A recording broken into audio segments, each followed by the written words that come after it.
अभी आपने हाईएस्ट कितना एक इंडियन क्लाइंट से चार्ज किया है और एक फॉरेन क्लाइंट से हाईएस्ट कितना अमाउंट चार्ज किया है? लोगो डिज़ाइन के लिए मैंने 8,000 और लोगो चार्ज किया है। फॉरेन क्लाइंट से मैंने, क्योंकि फॉरेन क्लाइंट्स का मैंने पूरा ब्रांड डिज़ाइन प्रोजेक्ट किया है, तो उनसे मैंने चार्ज किया है 1,000 यूरोज। तो ये मेरा इंडियन रुपीस में कितने होंगे अप्रोक्स? 1,000 यूरोज अप्रोक्सीमेटली आपका 1 लाख के अराउंड हो जाएगा। ग्राफिक डिज़ाइनर जो ब्रांड डिज़ाइनिंग में, वो कितना एवरेज इनकम कर लेता है? इंडियन क्लाइंट्स की बात करूं तो आपकी पर प्रोजेक्ट की इनकम 15 to 20,000 जाती है एवरेज क्लाइंट के साथ। मतलब ये कोई हाई पेइंग क्लाइंट नहीं है, ठीक है। अगर आपको इंडिया में भी थोड़ा हाई पेइंग क्लाइंट मिलता है तो मुझे लगता है वो आप। Hi everyone, welcome to ABS Vishal media podcast. आज हमारे गेस्ट है देवांश। देवांश ने मल्टीपल क्लाइंट के साथ में काम किया है। इन्होंने इंडियन और फॉरेन क्लाइंट दोनों के साथ में काम किया है। इन्होंने हाई टिकट क्लाइंट के साथ में भी काम किया है और ये ग्राफिक डिज़ाइनिंग की कैटेगरी है जिसका नाम है ब्रांड डिज़ाइन, उसके ऊपर वर्क करते हैं और इसमें बहुत कम कंपटीशन है अभी के टाइम पे, और ये आज कई सारे सीक्रेट्स भी डिकोड करेंगे अपने। So hi Devansh, welcome to podcast. Thank you Vishal. आपका मैंने कंटेंट देखा, आपका कंटेंट मेरे को बहुत अच्छा लगा। अभी आप इंस्टाग्राम पे स्टार्ट कर रहे हैं कंटेंट? Thank you. एक्चुअली मैं अभी मैं काफ़ी टाइम से कंटेंट डाल रहा हूँ, बट इनिशियली व्यूज़ नहीं आते थे, बट अभी थोड़े बहुत व्यूज़, अब थोड़ा व्यूज़ सही होने लग गए हैं और मुझे ऐसा भी लग रहा है कि अब नए नए आइडियाज़ भी अच्छे आने लग गए हैं। और अभी जैसे आपकी जर्नी बताओ कि आपने कैसे स्टार्ट किया और किस तरीके से आपका आइडिया आया, पहले क्या क्या काम किया हुआ है आपने? ओके, तो ग्राफिक डिज़ाइन का मैंने स्टार्ट किया था 2017 में, जब मैं अपने कॉलेज के 3rd ईयर में था। तो हमारे कॉलेज में एक सोसाइटी थी रेवरेंस के नाम से, वहाँ पे उनके लिए मैंने इवेंट के पोस्टर्स डिज़ाइन करना स्टार्ट किया था। तो यहाँ से ग्राफिक डिज़ाइन की शुरुआत हुई। फिर उसके बाद कॉलेज की सोसाइटी को कॉलेज मैगज़ीन बनानी थी, तो मैंने उनके लिए मैगज़ीन डिज़ाइन करी। उस टाइम मैंने फर्स्ट टाइम एडोबी इन डिज़ाइन यूज़ करके मैगज़ीन बनाई, तो वो एक नया एक्सपीरियंस था कि डिजिटली पूरी एक बुकलेट को रेडी करना। तो इस तरीके से मेरी ग्राफिक डिज़ाइन की स्टार्टिंग हुई। बट जब जैसे जैसे मेरा कॉलेज ख़त्म होने लगा तो मैंने थोड़ा बहुत काम कर लिया था और इंटर्नशाला के थ्रू मैंने कुछ इंटर्नशिप्स भी कर ली थी ग्राफिक डिज़ाइन में। ओके। तो उसके बेसिस पे मुझे जॉब भी मिली थी कॉलेज के बाद, बट मैंने उसमें ज़्यादा इंटरेस्ट नहीं दिखाया क्योंकि उस टाइम मेरा इंटरेस्ट प्रोग्रामिंग में था। तो मैं सॉफ्टवेयर डेवलपर बनना चाहता था उस टाइम पे। एंड साइड बाय साइड मेरा एक काम चल रहा था जहाँ पे मैं अभी काम कर रहा हूँ। एक ऑर्गेनाइजेशन है पाइन ट्रेनिंग अकेडमी, तो उनके लिए मैंने काम करना स्टार्ट किया था और उनका भी पहला काम उनकी एक कैटलॉग डिज़ाइन करना ही था। तो क्योंकि मैंने पहले कॉलेज सोसाइटी की मैगजीन डिज़ाइन कर तो वहाँ पे मेरा एक्सपीरियंस काम आ गया। और फिर जब उनको मेरा वो काम अच्छा लगा तो धीरे धीरे उन्होंने मुझे अपनी पोस्ट, अलग अलग चीज़ें डिज़ाइन, बिजनेस कार्ड वगैरह डिज़ाइन करने के लिए भी दिया था। तो अभी तक मैं उनके लिए साथ काम कर रहा हूँ। 2019 से स्टार्ट किया था और अभी तक मैं उनके साथ काम कर रहा हूँ। तो उनकी लिंक्डइन की पोस्ट वगैरह डिज़ाइन करना, उनके लिए आइडिएशन करना, कौन सी चीज़ वर्क कर सकती है नहीं कर सकती, तो इन सारी चीज़ों पे भी मैं उनके साथ काम कर रहा हूँ। तो एक तरीके से अब मैं वहाँ पे as a freelance brand designer काम कर रहा हूँ। तो मैंने स्टार्टिंग की थी एक नॉर्मल ग्राफिक डिज़ाइनर से और अब वहाँ पे एक एज अ ब्रांड डिज़ाइनर काम कर रहा हूँ। रिगार्डिंग ब्रांड डिज़ाइन मैंने स्पेसिफिकली स्टार्ट किया 1 साल पहले। तो मैं एक और बेसिकली एक कम्युनिटी का पार्ट भी हूँ, फ्रीलांस 101 अकेडमी। आई होप मेरे ख्याल से बहुत लोगों ने सुना भी होगा, सहेली चैटर्जी फ्रीलांस 101 अकेडमी है। तो वहाँ पे एक ग्राफिक डिज़ाइन की क्लास हुई थी, ग्राफिक डिज़ाइन मास्टर क्लास हुई थी। तो उसके अंदर पहली बार मैंने इस टर्म को नोट किया था, ब्रांड डिज़ाइन। और जब उन्होंने एक्सप्लेन किया था कि ब्रांड डिज़ाइन होता क्या है, तो मैंने उस चीज़ को थोड़ा एक्सप्लोर किया। मैंने उसमें ऑलरेडी जो लोग बहुत अच्छा काम कर रहे हैं उनको एक्सप्लोर किया। तो मैंने देखा कि ठीक है, ये बहुत ही यूनिक काम है जिसके अंदर रिसर्च वाला प्रोसेस बहुत ज़्यादा है। एंड अगर आप एक प्रोजेक्ट आपको बहुत अच्छे से मिल जाता है तो आप पर प्रोजेक्ट पे बहुत अच्छा अर्न कर सकते हो। इंस्टेड ऑफ कि आप एक सिंगल पोस्ट आप डिज़ाइन करो, उससे बेटर है कि आप एक बड़ा प्रोजेक्ट उठाओ। अगर आप उसे बहुत अच्छे से कंप्लीट कर पाते हो, आपको एक बहुत अच्छा क्लाइंट मिल जाता है, तो आप पर प्रोजेक्ट से ही बहुत अच्छी अर्निंग कर सकते हो। तो इस तरीके से मेरी ब्रांड डिज़ाइन और ओवरऑल ग्राफिक डिज़ाइन की जर्नी स्टार्ट हुई। और अभी आपने हाईएस्ट कितना एक इंडियन क्लाइंट से चार्ज किया है और एक फॉरेन क्लाइंट से हाईएस्ट कितना अमाउंट चार्ज किया है? इंडियन क्लाइंट्स, अभी तक इंडियन क्लाइंट ने ऐसा कोई इंडियन क्लाइंट मुझे नहीं मिला जिसने कंप्लीट ब्रांड डिजाइन करवाया मुझसे, बट लोगो डिजाइन के लिए मैंने 8,000 फॉर लोगो चार्ज किया फ्रॉम इंडियन क्लाइंट। और फॉरेन क्लाइंट से मैंने, क्योंकि फॉरेन क्लाइंट्स का मैंने पूरा ब्रांड डिजाइन प्रोजेक्ट किया है, तो एक्चुअली वो प्रोजेक्ट अभी भी चल ही रहा है, मैं उसे थोड़ा टाइम बाद अपलोड करूंगा। तो उनसे मैंने चार्ज किया है 1,000 यूरोज। ओके, तो ये मेरा इंडियन रुपीज में कितने होंगे अप्रोक्स? 1,000 यूरोज अप्रोक्सीमेटली आपका 1 लाख के अराउंड हो जाएगा। ओके, सो ज्यादातर लोगों का यही डाउट होता है, जैसे आपने इंडियन क्लाइंट में भी अच्छा चार्ज किया और फॉरेन में भी अच्छा चार्ज किया है, तो क्या मेथड्स होते हैं कि अपन एक हाई टिकट क्लाइंट को अप्रोच कर सकते हैं, क्लोज कर सकते हैं उसका? सबसे पहले तो इस मेंटालिटी से निकलना पड़ेगा कि अगर मैं कम चार्ज करूंगा तो मेरे पास क्लाइंट मिलने के चांसेस मेरे बढ़ जाएंगे, क्योंकि लोगों की सबसे बड़ी मेंटालिटी यही होती है कि अगर मैं किसी को अप्रोच कर रहा हूँ तो उसको ये तो नहीं लग रहा कि मेरी सर्विस महंगी है, और अगर मैं अपना प्राइस कम कर दूं तो हो सकता है वो मुझे ये प्रोजेक्ट दे दे। तो ऑफ कोर्स जब आप एक हाई टिकट क्लाइंट की तरफ अप्रोच करोगे तो आपके इनिशियली रिजेक्शंस बहुत बढ़ जाएंगे, क्योंकि बहुत सारे क्लाइंट वो उसके लिए विलिंग नहीं है, वो नहीं चाहते कि वो उतना पे करें। उसका एक रीजन ये भी है कि बहुत सारे लोगों को उसकी इंपॉर्टेंस समझ नहीं आती है। ठीक है, कंपनीज को लोगो चाहिए बट उनको उसकी इंपॉर्टेंस नहीं पता, उनके लिए वो बस एक पीस ऑफ डिजाइन है। तो उनके दिमाग में ये थिंकिंग होती है कि एक छोटा सा पीस ऑफ डिजाइन बनाने में कितना ही टाइम लगता होगा। तो इसके लिए अगर आप चार्ज करना चाहोगे 8,000, 10,000 या इवन फॉरेन क्लाइंट्स के अकॉर्डिंग देखें 50,000, 60,000, तो उनके हिसाब से ये होता है कि इतने से डिजाइन के लिए हम इतना क्यों पे करेंगे।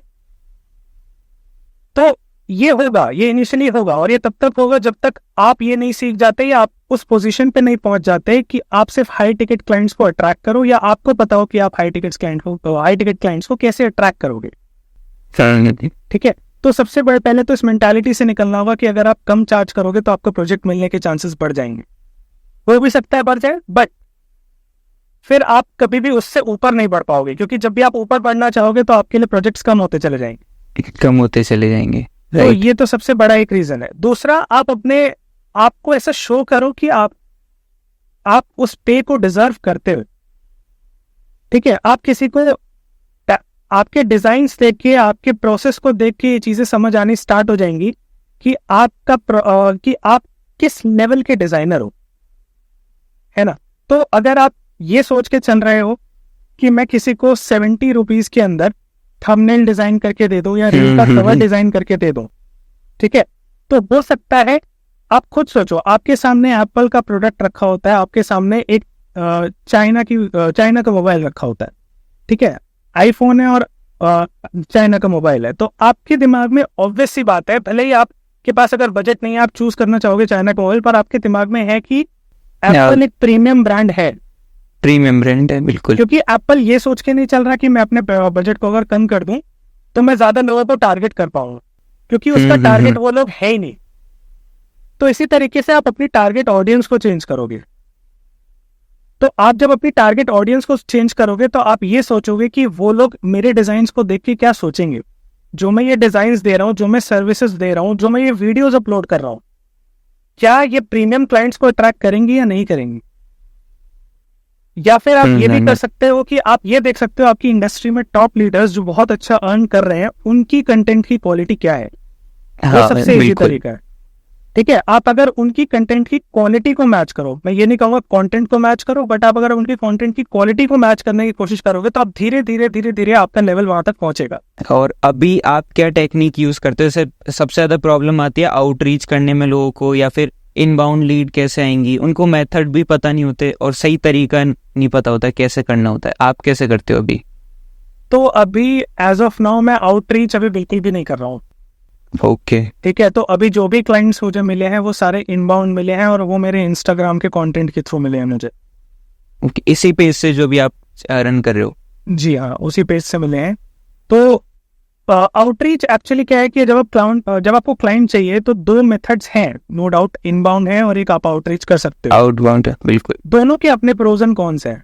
ठीक है, अगर आप इनबाउंड करते हो, ठीक है, तो सबसे बड़ा प्रो तो यही है कि आपको किसी को अप्रोच नहीं करना। क्लाइंट आपको अप्रोच कर रहा है तो 20-30% इंटरेस्ट उसका आप में पहले से है, तो आपको कन्विंस उतना नहीं करना पड़ेगा। बिल्कुल।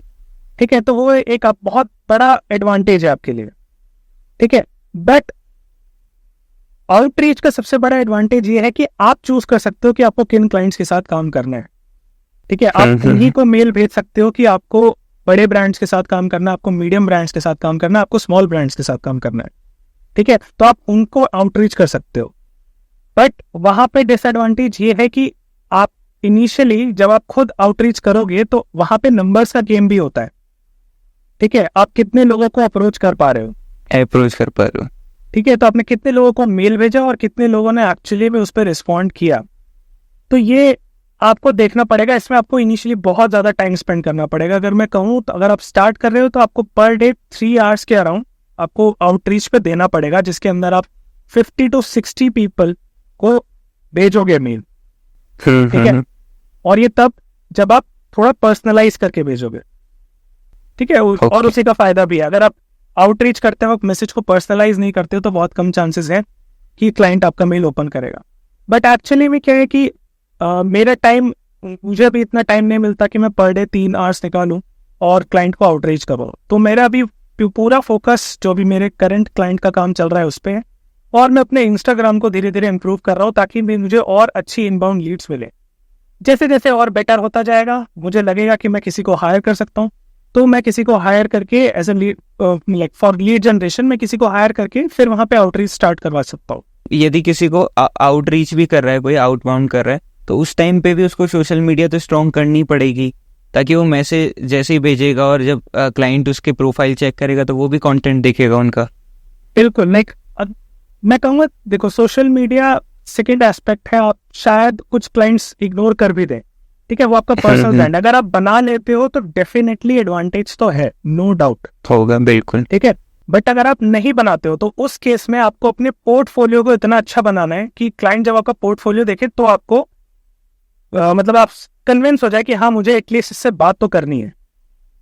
ठीक है, बट ये है कि अगर आपका सोशल मीडिया बहुत अच्छा, आपका पर्सनल ब्रांड बिल्डअप हो रखा है, तो इस क्लाइंट के रिस्पॉन्ड करने के चांसेस डेफिनेटली बढ़ जाते हैं। और आपके हिसाब से पोर्टफोलियो कैसा होना चाहिए? परफेक्ट पोर्टफोलियो कैसा होगा?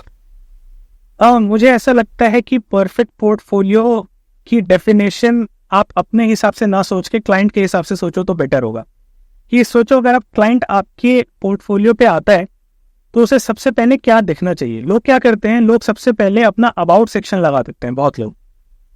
बट आप खुद सोचो कि आप किसी को हायर करना चाह रहे हो तो आप सबसे पहले उनका काम देखना चाहोगे, या ये देखना चाहोगे कि एक्चुअली में वहां पे उसने क्या क्या डिजाइन्स बनाए, या फिर वो आपकी हेल्प कैसे कर सकता है। ठीक है, इवन आप अबाउट सेक्शन डालना चाहते हो डालो, कोई प्रॉब्लम नहीं है। बट आप अपने अबाउट सेक्शन में अपने बारे में उतना मत लिखो। लोग लिखते हैं कि ठीक है, I have been working for 5 years, I have been working for 10 years, I have work with 10 clients, I have work with 12 clients।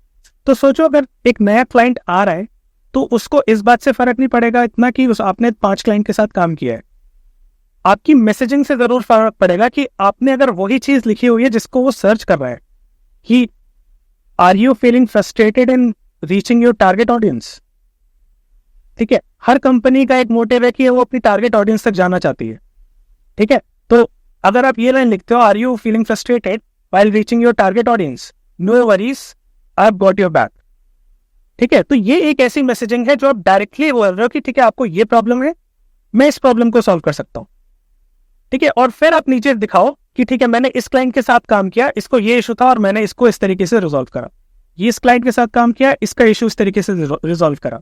लोग आप प्रॉपर दिखाओ कि प्रॉब्लम वर्सेस सॉल्यूशन, क्या प्रॉब्लम थी और क्या सॉल्यूशन थी। जितना आप क्लाइंट के लिए क्लियर रखोगे वो उतना ही बेटर होगा। तो perfect portfolio in terms of design नहीं होना चाहिए। मैं ये नहीं कहूंगा कि आप बहुत ज्यादा एनिमेशंस डाल दो, बहुत ज्यादा इमेजेस आपकी एक जगह से दूसरी जगह स्लाइड हो रही है, कैरोसेंस आ गए, उससे इतना फर्क नहीं पड़ेगा। बट क्लाइंट कितना इजीली आपके पोर्टफोलियो के थ्रू नेविगेट हो सकता है और आप फर्स्ट ग्लांस में उसका कितना अटेंशन ग्रैब कर सकते हो, वो अच्छा पोर्टफोलियो हो। सही है, मतलब क्लाइंट जिस चीज में सबसे ज्यादा इंटरेस्टेड है, जो पहले जानना चाहता है, वो सारी चीजें डाल दो और फिर लास्ट में आपको लगता है कुछ एक्स्ट्रा चीज डालें तो वो सारी चीज। तो क्लाइंट का मेन पर्पस जो था पोर्टफोलियो पे आने का, सबसे पहले तो वही फुलफिल होना चाहिए ना। हाँ बिल्कुल। अगर उसे कुछ और दिख रहा है तो वो मे भी देखेगा कि हो सकता है उसके दिमाग में आएगा अच्छा ये तो मेरे लिए है ही नहीं, वो बैक करके किसी और का पोर्टफोलियो बैक ओपन कर कर लेगा। जाएगा बिल्कुल। तो ये होगा। और अभी आप ब्रांड डिजाइनिंग में वर्क कर रहे हो, तो ये होता है क्या एग्जैक्टली से ऐसे एक्सप्लेन करो कि किसी को जिसको बेसिक आइडिया भी नहीं है इसका उसको समझ में आ जाए। तो बेसिकली क्या है कि एक ब्रांड है, ठीक है, उसको उसके कस्टमर्स कैसे देखते हैं। ठीक है, आपने देखा होगा कुछ ब्रांड्स को बिना लोगो के भी पहचान सकते हो। ठीक है, आपको उसका लोगो ना दिखे, या फिर कभी आपने देखा होगा आपको कोई कलर कॉम्बिनेशन दिखता है तो आपको किसी और ब्रांड की याद आ जाती है। एप्पल का कोई भी प्रोडक्ट लो, ठीक है, आपको उसका इतना मिनिमलिस्टिक सा डिजाइन बना हुआ है कि आपको उसका प्रोडक्ट दिखेगा, आप कहोगे ठीक है ये मोस्ट प्रोबेबली एप्पल ही है। ठीक है, चाहे उसका आईपैड हो गया, मैकबुक हो गया या एयरपॉड्स हो गया, कुछ भी हो।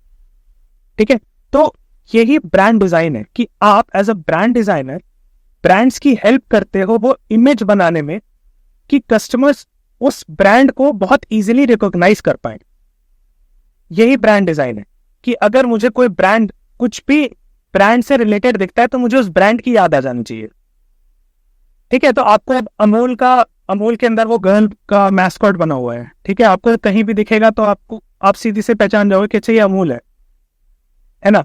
तो इसी तरीके से आप अगर नाइकी, आप सिंपली पढ़ते हो जस्ट डू इट, ठीक है, just do it simply 3 words है, बट नाइकी ने उसे अपना सिग्नेचर लाइन बना लिया। आप जस्ट डू इट जहां भी देखोगे आपके दिमाग में आएगा अच्छा नाइकी। ठीक है, तो ये है ब्रांड डिजाइन कि आप एज अ ब्रांड डिजाइनर किसी भी ब्रांड की आप हेल्प करोगे वो इमेज एस्टैब्लिश करने में, ताकि वो ब्रांड कहीं भी किसी के भी थ्रू, एटलीस्ट उसकी टारगेट ऑडियंस के थ्रू इजीली रिकॉग्नाइज हो पाए, उनके दिमाग में उस ब्रांड की एक इमेज बन जाए, एक पॉजिटिव इमेज बन जाए। तो ये ब्रांड डिजाइन।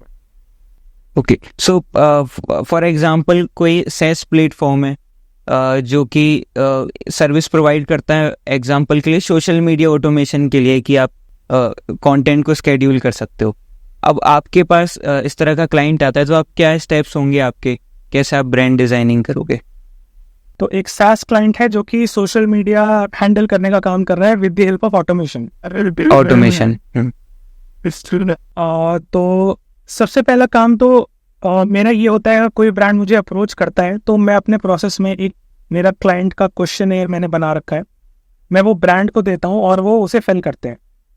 ठीक है, जब वो उसे फिल करते हैं तो मुझे उस ब्रांड से रिलेटेड इन्फॉर्मेशन पता लगती है, जैसे उसकी टारगेट ऑडियंस क्या है, उसके कॉम्पिटिटर्स क्या है, उनके लाइक डिसलाइक्स क्या है, और उनकी टारगेट ऑडियंस के बारे में इन्फॉर्मेशन पता लगती है मुझे। जब ये इन्फॉर्मेशन मुझे मिल जाती है उसके बाद मैं अपना रिसर्च प्रोसेस स्टार्ट करता हूं और एक इनिशियल डायरेक्शन देता हूं डिजाइन को। ठीक है, और वो डायरेक्शन में प्रेजेंट करता हूं, 2 डायरेक्शंस लेता हूं मैं, वो 2 डायरेक्शंस में ब्रांड के आगे प्रेजेंट करता हूं कि आपका ब्रांड या तो इस डायरेक्शन में जा सकता है, इस डायरेक्शन में जा सकता है इन टर्म्स ऑफ डिजाइन। ठीक है, तो उसमें कुछ इमेजेस होती हैं डायरेक्शंस में, टेक्स्ट की इमेजेस होती हैं और पैटर्न्स होते हैं, तो वो एक बेसिकली वाइब देता है कि आपका ब्रांड बनने के बाद कैसी वाइब देगा, कैसी वाइब देगा। बिल्कुल ठीक है, तो जब ब्रांड उसमें से एक डायरेक्शन को चूज करते हैं और उसी डायरेक्शन में मैं आगे बढ़ के अपना डिजाइन पार्ट स्टार्ट करता हूं। ठीक है, तो अगर हम किसी SaaS प्लेटफॉर्म की बात कर रहे हैं तो SaaS प्लेटफॉर्म क्योंकि ऑटोमेशन के थ्रू सोशल मीडिया का वो कर रहा है, तो सोशल मीडिया आजकल के टाइम पे बहुत ही पॉपुलर हो गया, बहुत पॉपुलर है in for young people as well. ठीक है, अगर हम ध्यान से देखें तो अगर सपोज करते हैं कि वो मेनली यंग लोगों को टारगेट करना चाहता है, तो यंग लोगों के हिसाब से हमारे जो कलर्स होने चाहिए वो थोड़े ब्राइट कलर्स होने चाहिए, थोड़े प्लेफुल से कलर्स होने चाहिए, उनको ये चीज लगनी चाहिए कि हाँ ये ब्रांड हमारे लिए है। ठीक है, हम वहां पे कोई बहुत सीरियस डिजाइन नहीं डालेंगे। ठीक है, तो थोड़ा सा प्लेफुल, मैं ये नहीं कहूंगा कि बिल्कुल ही इसको चाइल्डिश बना देना है, बट हाँ थोड़ा सा प्लेफुल साइड पे रखेंगे ताकि यंग लोग उससे ज्यादा अट्रैक्ट हो। ठीक है, तो उसके कलर्स वगैरह हम लोग इस तरीके से रखेंगे, उसका फॉन्ट कुछ ऐसा चूज करेंगे कि थोड़ा सा यूनिक लगे हो। ठीक है, थोड़ा सा कर्व फॉन्ट हो थोड़ा, तो इस तरीके से बेसिकली में पूरी रिसर्च होती है इसके अंदर। ओके, ठीक है, तो इसके बाद हम लोग ये करने के बाद हम लोग ब्रांड के लिए सोशल मीडिया टेम्पलेट्स बनाना स्टार्ट करेंगे, क्योंकि आप सोशल मीडिया हैंडल कर रहे हो तो आपका पहले खुद के प्लेटफॉर्म पे जो पोस्ट होनी चाहिए वो बहुत अच्छी होनी चाहिए। ठीक है, तो वहां के लिए हमारी पोस्ट कैसी बनेंगी उसका पूरा डिजाइन आउटलेट रेडी होगा। ठीक है, तो ये पूरा इस तरीके से कुछ प्रोसेस होगा। तो डिपेंडिंग अपॉन की क्वेश्चन एयर में उसने ब्रांड ने हमारे क्या इंफॉर्मेशन पुट की है, उसके अकॉर्डिंग हम आगे का पूरा जो प्रोसेस होता है वो करते हैं। और एक ग्राफिक डिजाइनिंग में और ब्रांड डिजाइनिंग में मेनली क्या डिफरेंस है? तो बेसिकली क्या है, ग्राफिक डिजाइन एक बहुत वास्ट फील्ड है। ठीक है, ग्राफिक डिजाइन बहुत वास्ट फील्ड है। आपका सोशल मीडिया टेम्पलेट डिजाइन, आपका booklet design, visiting card design, ये सारी चीजें ग्राफिक डिजाइन के अंदर आती है। तो सिमिलरली ब्रांड डिजाइन भी ग्राफिक डिजाइन का ही एक पार्ट है। ठीक है, सिर्फ एक सिंगल पार्ट है। ठीक है, तो एक ग्राफिक डिजाइनर, अगर कोई कहता है कि मैं एक ग्राफिक डिजाइनर हूं, तो ये एक प्रॉपर टर्म नहीं है, क्योंकि हो सकता है वो सिर्फ वीडियो के थंबनेल्स बनाता हो। ठीक है, हो सकता है वो वीडियो एडिटर हो सिर्फ। ठीक है, वीडियो एडिटिंग भी ग्राफिक डिजाइन का ही पार्ट है। तो ये सारी ग्राफिक डिजाइनिंग बहुत वास्ट फील्ड हो जाती है, जिसके अंदर छोटे छोटे कंपोनेंट्स हैं, और उसी का एक छोटा सा कंपोनेंट है ब्रांड डिजाइन। तो जब आप ब्रांड डिजाइन की बात करते हैं, तो ब्रांड डिजाइन स्पेसिफिकली ब्रांड्स के लिए है, जो उनको इमेज एस्टैब्लिश करने में हेल्प कर रहा है। ठीक है, अब ब्रांड डिजाइन के अंदर भी सब सेक्शंस हो सकते हैं। ब्रांड डिजाइन के अंदर आपका logo design, social media template design और आइकन्स, पैकेजिंग, ये सारी चीजें भी आती हैं ब्रांड डिजाइन के अंदर। ओके, सो ये पैकेजिंग डिजाइन और इसमें दोनों में डिफरेंस होता है ना? पैकेजिंग डिजाइन कुछ लोग एज अ सेपरेट सर्विस भी देते हैं, कुछ लोग बिल्कुल सिर्फ पैकेजिंग डिजाइन पे ही काम करते हैं। आप एज अ ब्रांड डिजाइनर एक पैकेजिंग डिजाइन भी बना सकते हो, क्योंकि आपको पता है आपने ब्रांड बनाया है, आपको पता है डिजाइन कैसा बनेगा, तो आपको आइडिया होगा कि आप पैकेजिंग किस तरीके की बनाओ किसी प्रोडक्ट के लिए कि वो अट्रैक्टिव हो। तो आप उसके अंदर एज अ सर्विस प्रोवाइड कर सकते हो। और आपके हिसाब से फॉर एग्जांपल एक स्टूडेंट है जो अभी कॉलेज के अंदर है, उसको अपने फर्स्ट $100 अर्न करने, तो क्या क्या स्टेप्स होंगे, क्या चीज़ें उसे सीखनी चाहिए और कैसे अर्न कर सकता है? ओके, एक स्टूडेंट को अपने $100 फर्स्ट अर्न करने हैं। अगर आप इंडिया में हो और आपको फर्स्ट $100 अर्न करने हैं, तो आप, मुझे नहीं लगता कि अगर आपने अपनी आपका सोशल मीडिया भी नहीं बना हुआ है, ठीक है, आप आउटरीच भी नहीं कर रहे हो, तो मेरे ख्याल से सबसे बेस्ट ऑप्शन ये है कि आप नियर बाय अपने लोकल बिजनेसेस को टारगेट करो। ठीक है, आप एक तो ये कर सकते हो कि आप अपने आसपास की मार्केट में जाओ, आपको जो लोकल बिजनेस दिख रहा है, आप सबसे पहले उन्हें एक डिजाइन फ्री में ऑफर करो, क्योंकि सीधी सी बात है, जब तक अभी तक आपके पास कोई एक्सपीरियंस नहीं है तो कोई आपको काम नहीं देगा इजीली, है ना। तो आपका पहला स्टेप यही होना चाहिए कि आप इनिशियल एक छोटा सा पार्ट फ्री में उनको ऑफर करोगे। ठीक है, अगर उन्हें पसंद आता है तो आप, बहुत अच्छी बात है, और सपोज करो अगर वो आगे आपसे काम नहीं कराते हैं, तो आपके पास एक डिजाइन रेडी है कि आपने क्लाइंट के साथ, रियल क्लाइंट के साथ आपने काम किया। तो इस तरीके से आप पहले अपना एक्सपीरियंस बनाना शुरू करोगे। जब आपके पास एक या दो क्लाइंट्स का एक्सपीरियंस हो जाए, तो आप और बिजनेसेस को टारगेट कर सकते हो। ठीक है, अगर आपके पास मार्केट में, मैं कहूँगा 100 से 150 बिजनेस है, और आप उसमें से 80-90 को भी टारगेट करते हो, तो 2 या 3 तो आपको ऐसे मिल जाएंगे जो आपको पे करने के लिए तैयार होंगे, बिल्कुल। ठीक है, तो आप इस तरीके से अर्न कर सकते हो कि आप उनके लिए एक बैनर डिजाइन कर सकते हो। आप उनके, अगर किसी शॉप का सोशल मीडिया पेज है, तो आप उसके लिए कुछ डिजाइन कर सकते हो, उनके लिए टेम्पलेट डिजाइन कर सकते हो, उनके लिए अगर उनको लोगो की रिक्वायरमेंट है, लोगो डिजाइन कर सकते हो, विजिटिंग कार्ड डिजाइन कर सकते हो। आप किसी क्लोथ की शॉप पे जा रहे हो, ठीक है, तो वहां पे आप उनके लिए उनका बैग डिजाइन कर सकते हो, शॉपिंग बैग जिसमें वो कस्टमर्स को कपड़े देते हैं, तो वो आप डिजाइन कर सकते हो। तो आपके पास मल्टीपल ऑप्शंस है। सेकंड ऑप्शन ये है कि आप वो करो जो मैंने किया, सेम, आप इंटर्नशाला पे जा सकते हो। आप इंटर्नशाला के थ्रू आप अप्लाई कर सकते हो इंटर्नशिप्स पे। ठीक है, वहाँ पे आपको इंटर्नशिप्स मिल जाएंगी, एक इंटर्नशिप आपको 2 या 3 हज़ार की मिल जाएंगी, जो 2 महीने की होंगी मैक्सिमम। ठीक है, आप उनके लिए काम करोगे तो वहाँ भी आप एक रियल क्लाइंट के साथ काम कर रहे हो, आपको वहाँ पे एक्सपीरियंस लेटर भी मिलेगा और साथ साथ आपको स्टाइपेंड भी मिलेगा। ठीक है, तो आप ये इन 2 तरीके से आप अपने फर्स्ट $100 अर्न कर सकते हो। ओके, और इसमें जैसे यदि आप लोकल मार्केट में किसी को सर्विस प्रोवाइड करवा रहे हो, और आपने ऐसे बताया कि बेस्ट ऑप्शन है आप पहले फ्री सर्विस दो और उनसे एक टेस्टिमोनियल ले लो, और ऐसे 3-4 लोगों से ले लो, और फिर उसी टेस्टिमोनियल को एक दूसरे क्लाइंट को दिखाओ कि सिमिलर जो लोग हैं वो इस तरीके से, उनके साथ भी हमने काम किया, तो आपको और मिल जाएंगे क्लाइंट। हाँ, तो आप देखो, सीधी सी बात है, आप अगर एक ही मार्केट में आप 2 लोगों के साथ आपने काम किया, बेशक उन्होंने आपको पे नहीं किया, ठीक है, बट आपने अगर दिखाया कि मैंने इसी मार्केट में 2 लोगों के साथ काम किया, तो मोस्ट प्रोबेबली वो शॉपकीपर उन्हें जानता होगा, तो इमीडिएटली आपका ट्रस्ट डेवलप हो जाता है कि ठीक है, इसने यही नियर बाय काम किया है, तो वो आपको काम दे देगा। बिल्कुल। और अभी आपने ब्रांड डिजाइन में आपने क्या देखा कि एवरेज कितना मतलब एक ग्राफिक डिजाइनर जो ब्रांड डिजाइनिंग में, वो कितना एवरेज इनकम कर लेता है?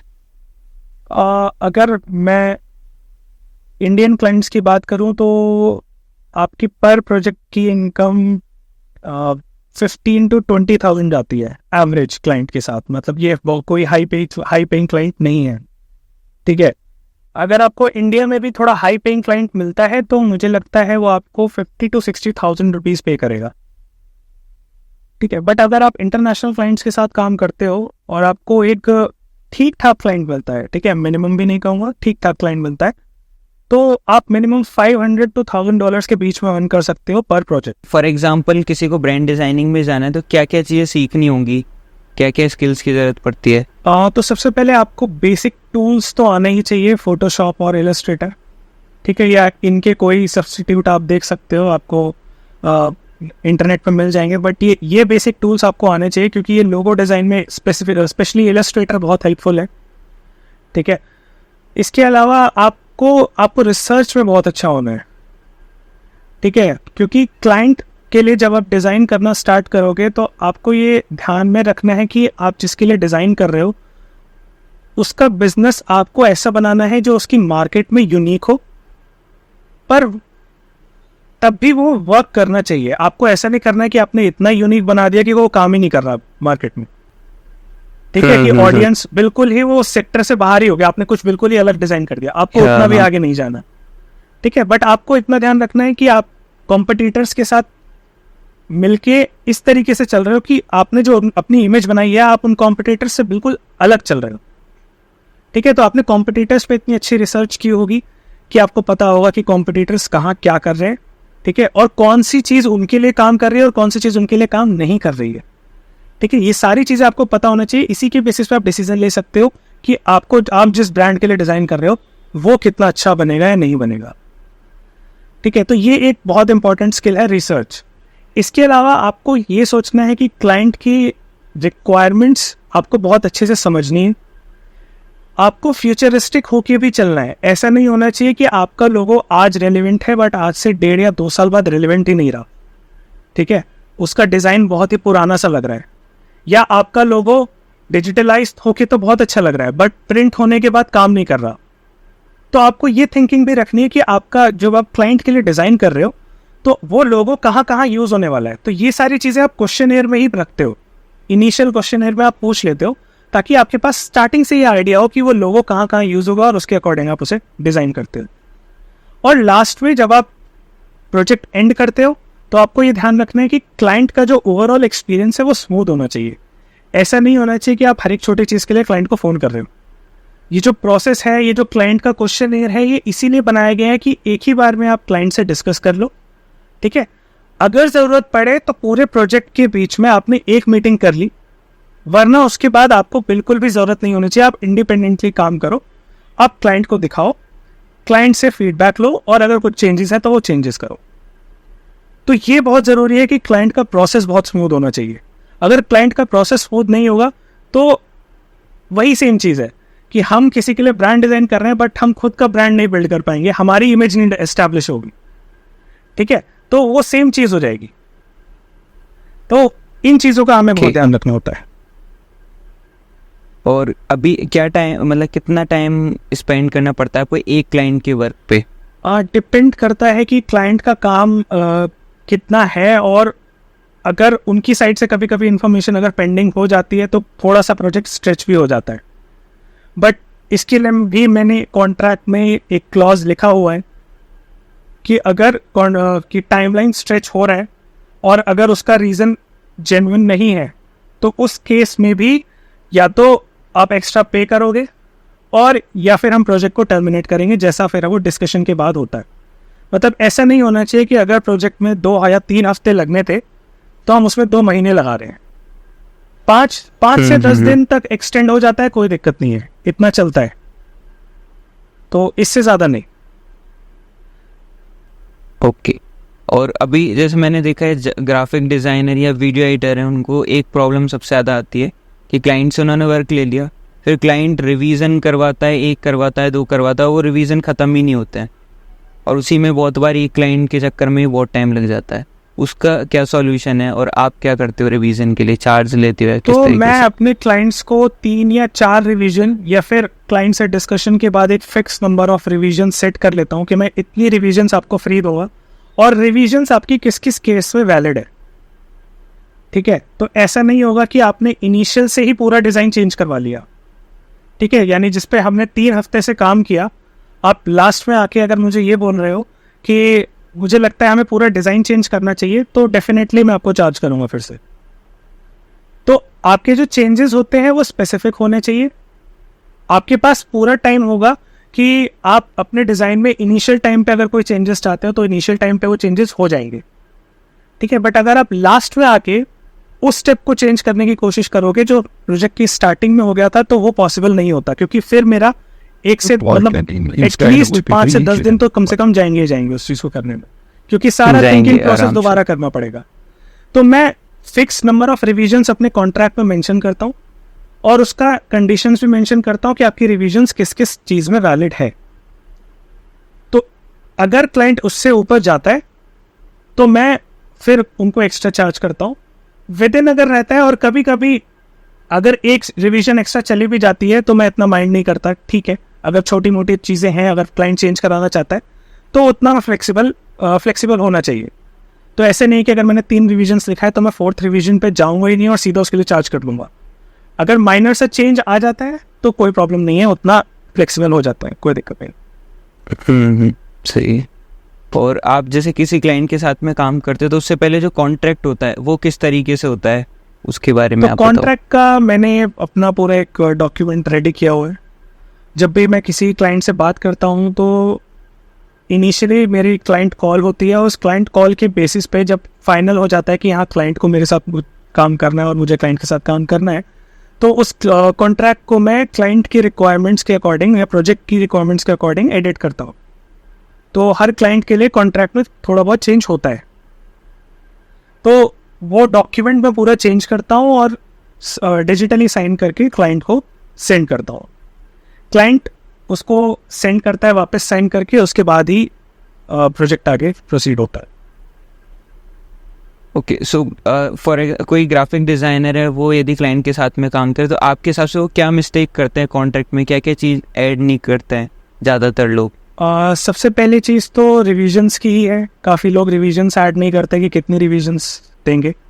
ठीक है, वो ये डिक्लेयर नहीं करते कि किन केसेस में क्लाइंट हाँ आप पेमेंट उसमें प्रॉपरली मेंशन नहीं करते हो। ठीक है, तो सबसे पहली चीज़ 50% एडवांस पेमेंट और 50% project payment after completion of project, ये होना चाहिए। ठीक है, तो ये क्लियरली मेंशन होता है। और अगर कभी कभी प्रोजेक्ट बड़ा है तो आप जैसे भी डिवाइड करना चाहते हो वो क्लियरली मेंशन होना चाहिए। ठीक है, कि आप वीकली पेमेंट्स अगर कर रहे हो तो क्लाइंट उसके अंदर मेंशन होना चाहिए कि अगर क्लाइंट ने इतने दिन तक पेमेंट नहीं करी, ड्यू डेट के बाद अगर इतने दिन तक पेमेंट नहीं आई तो आप प्रोजेक्ट को रोक दोगे। ठीक है, और उसके बाद फर्दर आप प्रोजेक्ट को कैंसिल भी करोगे। ठीक है, तो और किस किस केस में आपकी पेमेंट रिफंडेबल होगी या नहीं होगी, आपको ये भी क्लॉज मेंशन करना है। ठीक है, ये चीज़ें बहुत क्लियर होनी चाहिए। ऐसा नहीं होना चाहिए कि क्लाइंट ने आपसे काम कराया, ठीक है, और आधे में कह दिया कि मुझे काम पसंद नहीं आ रहा, मुझे रिफंड चाहिए।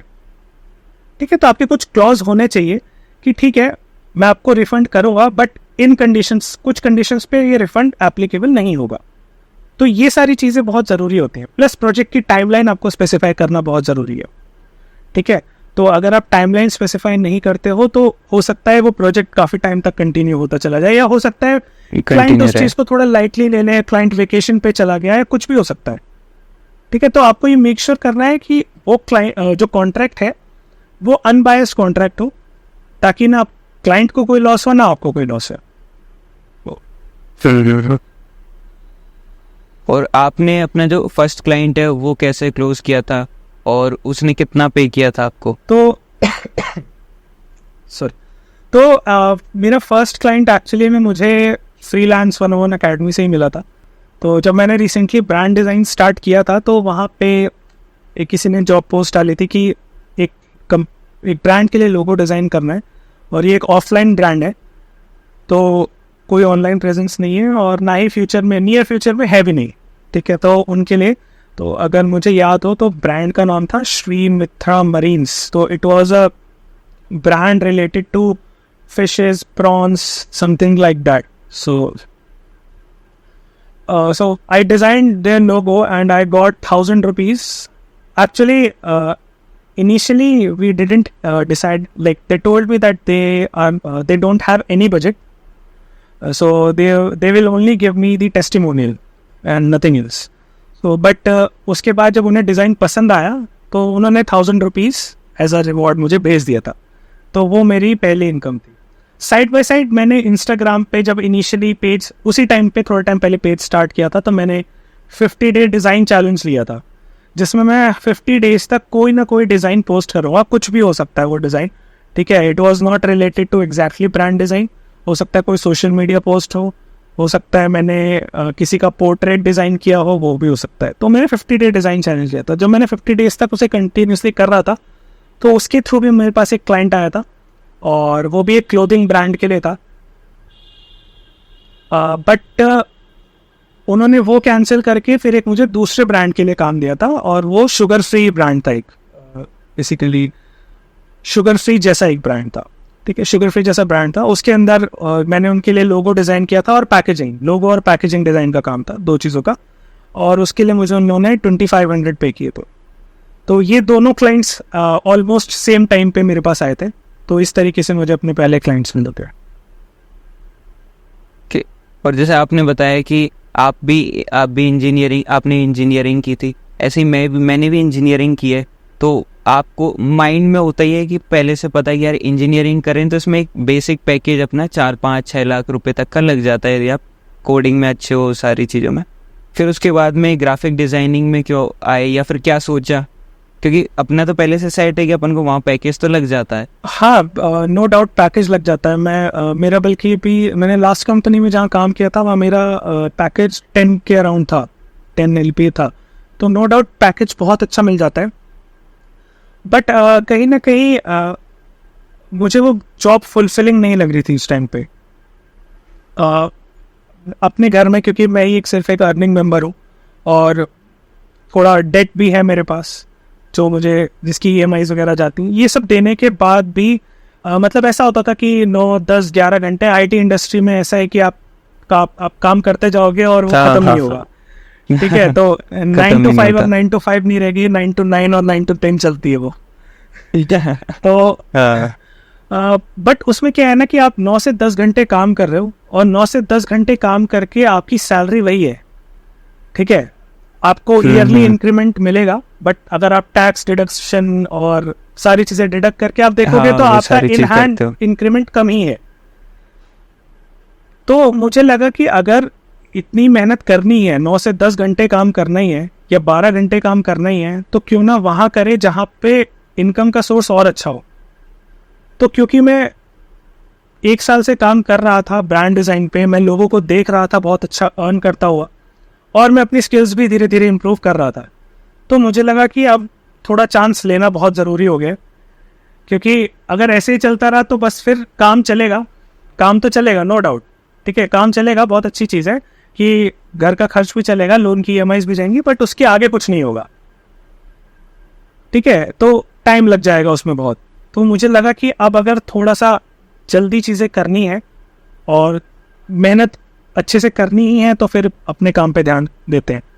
तो इसीलिए मैंने इसी साल अभी अप्रैल के अराउंड मैंने अपनी जॉब क्विट कर दी थी।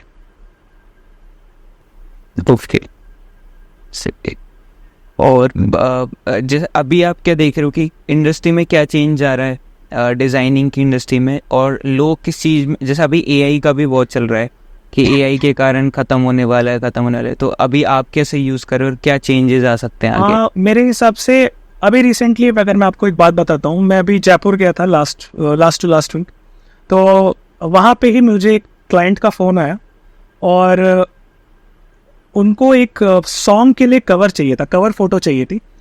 तो मैंने कहा था ठीक है मैं बना सकता हूँ। और तो ऐसे छोटे मोटे प्रोजेक्ट्स कभी आ जाते हैं और मेरे पास टाइम होता है तो मैं पिक कर लेता हूँ, क्योंकि ऑब्वियस सी बात है पैसे मिल रहे हैं तो किसको नहीं चाहिए, है ना। तो ब्रांड डिज़ाइन के प्रोजेक्ट्स चलते रहते हैं, बट अगर कोई छोटा प्रोजेक्ट आता है जिसको मुझे लगता है ज़्यादा टाइम नहीं लगेगा, मैं बीच में पिक कर लेता हूँ। तो मेरे पास वो प्रोजेक्ट आया और वो सॉन्ग का जो कवर था वो उस क्लाइंट को चाहिए था एआई के थ्रू। ठीक है, उनकी रिक्वायरमेंट थी कि मुझे एआई के थ्रू डिज़ाइन चाहिए।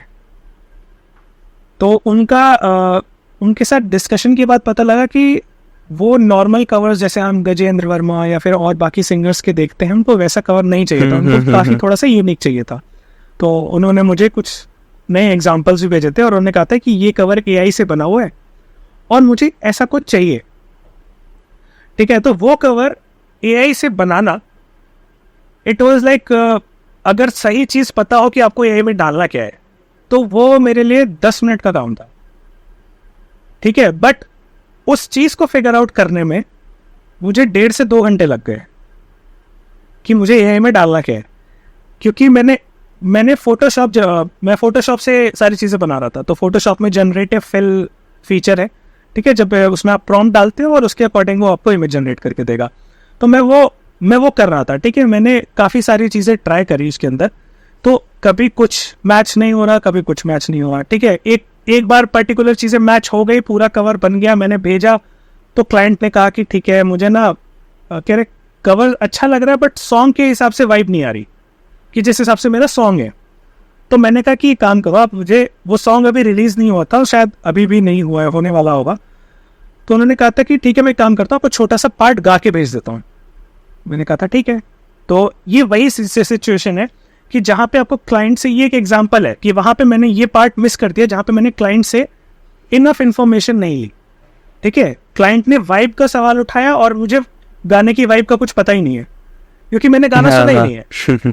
तो क्लाइंट ने मुझे गाना भेजा, मैंने उस गाने को सुना और फिर मैंने उसके अकॉर्डिंग, क्लाइंट ने जो इनिशियली मुझे बताया था कि उसको क्या क्या चीज़ें चाहिए, जिस तरीके से मैंने उसके हिसाब से प्रॉम्प्ट सोचना शुरू किया। 3 से 4 प्रॉम्प्ट मैंने बदले और उसके बाद एआई ने पूरी इमेज जनरेट करके दे दी, जिसमें मुझे कोई चेंज करने की ज़रूरत नहीं पड़ी। मैंने वो क्लाइंट को भेजा और उसने कहा कि ये तो बहुत ही एक्सेप्शनल है। तो ऐसा नहीं है कि आप एआई अगर आ गया है तो आपकी रिक्वायरमेंट कम हो जाएगी। मैं बताता हूँ, एआई से खतरा उसको है जो अपने आप को अपग्रेड नहीं करना चाहता। ठीक है, आप अगर ये सोच रहे हो कि मैं ड्रैग एंड ड्रॉप से ही बस डिज़ाइन को किसी तरह बना के भेजूँ और अर्न करूँ, तो एआई आपको डेफिनेटली रिप्लेस करेगा। पर अगर आप ये सोचते हो कि क्लाइंट को मेरे डिज़ाइन से क्या फ़ायदा होगा, क्या ये डिज़ाइन एक्चुअली में क्लाइंट की ऑडियंस को अट्रैक्ट करेगा या नहीं करेगा, ये सब चीज़ें जब आप सोचना शुरू करते हो ना, तो आप एआई से बहुत ऊपर चले जाते हो, क्योंकि ये काम एआई कभी नहीं करने वाला।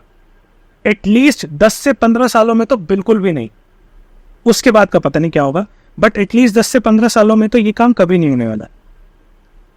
तो आपको ये देखना है, अगर आप एआई को एज अ कंपेनियन देखोगे तो आप ग्रो करते चले जाओगे। अभी रिसेंटली मेरी एक पोस्ट पे आज ही कमेंट आया कि ब्रो ये पेन टूल, मैंने वीडियो डाली थी इलस्ट्रेटर और फोटोशॉप में पेन टूल पे, तो उसने कहा था ब्रो ये पेन टूल तो काला काम तो अब एआई भी करने लग गया है, तो इससे क्या ही फ़ायदा होगा अब।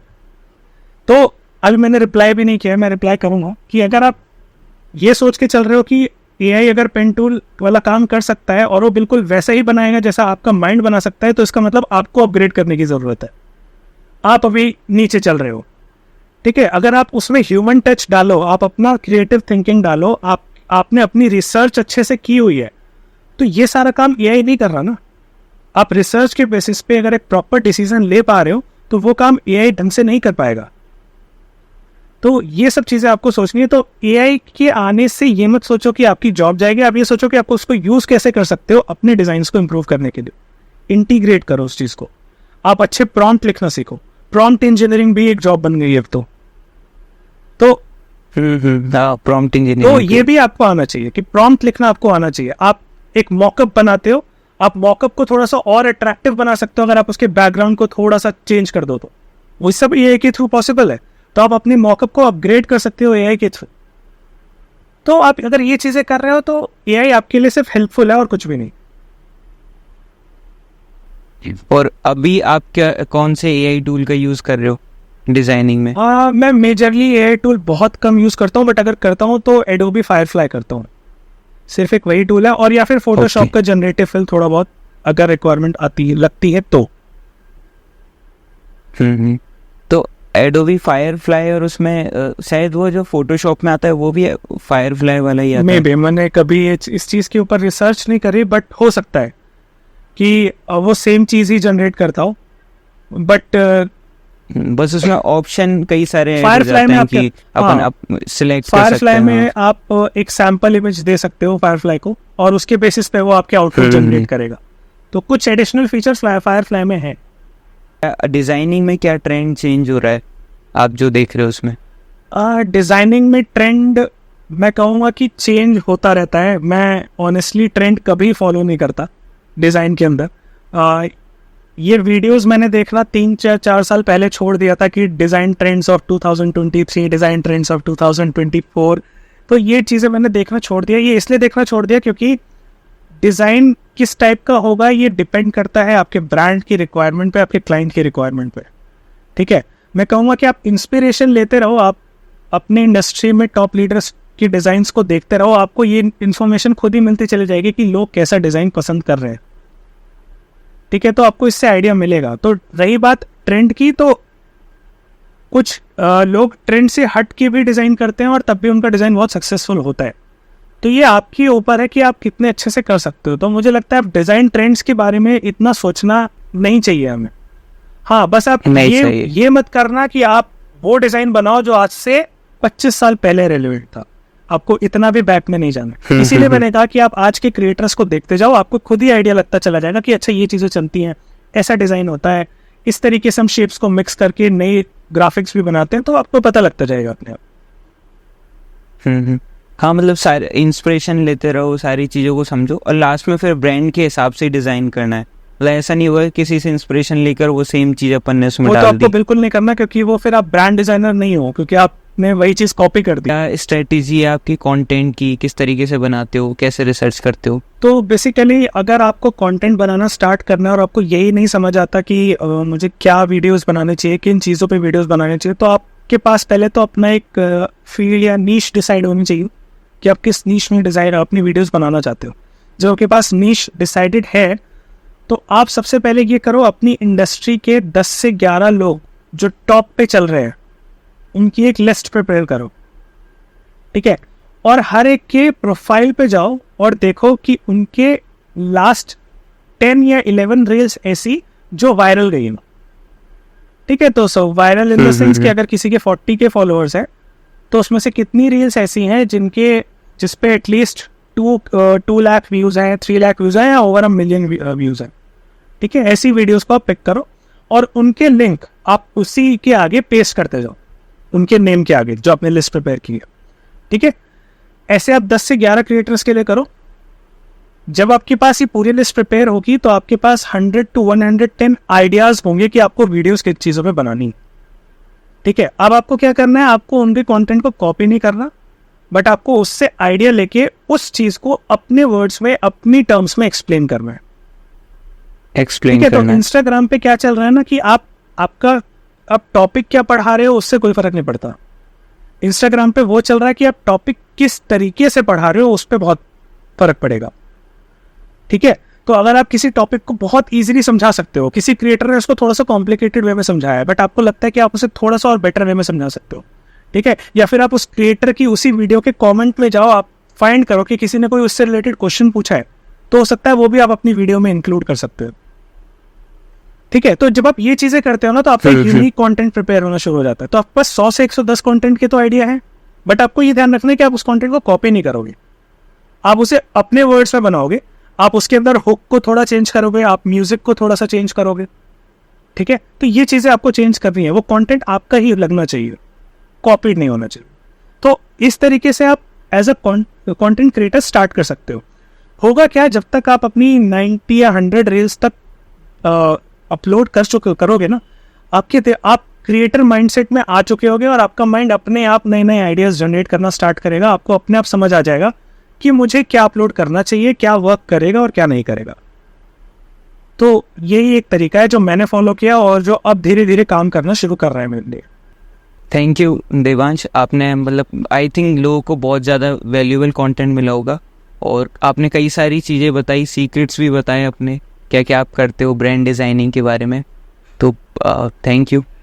थैंक यू विशाल। और कोई लास्ट टिप आप देना चाहोगे कि जो देख रहे हैं उनको? सबसे पहली चीज़ है कि आप सोचना बंद कर दो बहुत ज़्यादा। जब हम कंटेंट क्रिएट करना शुरू करते हैं तो लोग बहुत सोचते हैं ये चलेगा नहीं चलेगा, इसमें अगर किसी ने गंदा कमेंट कर दिया या क्या कर दिया तो क्या होगा, बाकी लोग पढ़ेंगे तो मेरी बेइज्जती हो जाएगी। तो आप अपने कंटेंट को लेकर सोचना कम कर दो। इंस्टाग्राम का एक रूल मैंने बहुत देखा है कि मैंने जिस रील पे बहुत ज़्यादा मेहनत करी, 2-2 घंटे एडिटिंग करी, उस पे व्यूज़ 300 से 400 आए और जिन रील्स मैंने शायद आधे घंटे या 20-25 मिनट में एडिट कर ली, उन पे व्यूज़ 1 लाख से भी ऊपर है। ठीक है, तो ये प्रूव करता है कि आपका सोचना आपकी व्यूज़ को नहीं बढ़ाएगा। तो इस माइंडसेट से तो बिल्कुल बाहर आ जाओ कि आपकी ज़्यादा सोचने से आपका कंटेंट बेटर होगा, ऐसा नहीं होने वाला है। जो अभी जब आप स्टार्ट कर रहे हो तो आपको जो लगता है आप वो पोस्ट करना स्टार्ट करो। मैंने जैसा कहा, जैसे जैसे आप पोस्ट करते जाओगे आपकी पोस्ट बढ़ेंगी, आपको अपने आप दिमाग में नए नए आइडियाज़ आएंगे और पता लग जाएगा कि क्या काम कर रहा है और क्या नहीं करना है। जब आप सोचना कम कर देते हो और करना शुरू कर देते हो ज़्यादा, तो अपने आप चीज़ें काम करना स्टार्ट कर देती हैं। तो बस यही एक लास्ट टिप होगी। Thank you Vishal for having me on this podcast. मुझे भी बहुत अच्छा लगा अपनी नॉलेज और एक्सपीरियंस शेयर करके। होपफुली शायद अगर किसी 1 या 2 लोगों को भी इससे हेल्प मिलती है और वो कंटेंट क्रिएट करना स्टार्ट कर देते हैं, ब्रांड डिज़ाइनर बन जाते हैं, तो मुझे बहुत खुशी होगी। तो थैंक्स अ लॉट।